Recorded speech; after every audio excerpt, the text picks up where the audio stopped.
L'Angelica Marque donc, est un fromage à pâte molle, à croûte mixte lavée, c'est-à-dire que le fromage reçoit des soins en affinage, des lavages avec une solution de tanin. La solution de tanin, en fait, est tirée donc de la sangle d'épicéa.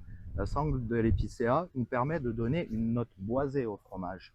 Ensuite, ce fromage a une pâte très souple, très fondante, une saveur florale en bouche. Même, je dirais, même très florale, mais vraiment agréable. L'Angelica Marque a une coloration, comme vous pouvez le voir, assez brune,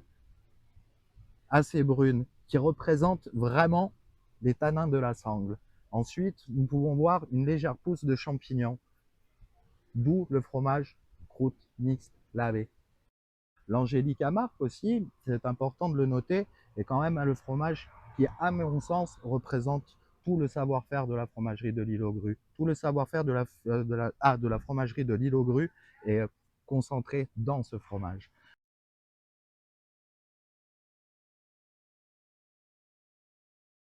Alors l'Angelica Marque, en fait, c'était parti du départ de faire des partenariats avec le peintre Marc Seguin, qui est présent en fait sur l'île, qui est un habitant sur l'île, qui est même une personne très importante pour nous sur l'île, et il était dit de faire un partenariat. Donc le partenariat avec Marc Seguin nous a amené à faire un nouveau fromage. Ce nouveau fromage, il fallait bien lui donner un nom. Le nom a été décidé, l'Angélique, l'Angelica Marque. Pourquoi l'Angélique?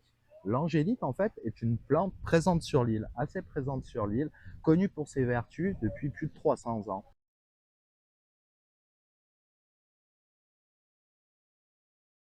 Pour moi, la meilleure manière de le manger est vraiment en cuisine. En cuisine, en fait, je vais recommander de le cuisiner en boîte chaude. Alors, une boîte chaude, pour les novices ou les gens qui ne le connaissent pas, c'est le principe de mettre le fromage, on va dire, en papillote au four et de le laisser gratiner. Mais avant, il est intéressant de couper, en fait, un léger le fromage en cercle. Vous prenez une cuillère, vous allez retirer un tout petit peu de la croûte. Pour un volume d'un fromage d'une angélique, je vais vous recommander de mettre 10 centilitres de vin blanc. Vous refermez, vous remettez en fait l'excédent de la croûte que vous avez enlevé, vous le reposez sur dessus, vous prenez un papier d'aluminium, vous refermez ça, vous mettez au four, vous attendez un petit peu, dès que vous voyez que ça commence un léger à griller dessus, le fromage est prêt, vous sortez ça du four, pommes de terre, charcuterie, cornichons, et je pense que vous allez trouver votre bonheur.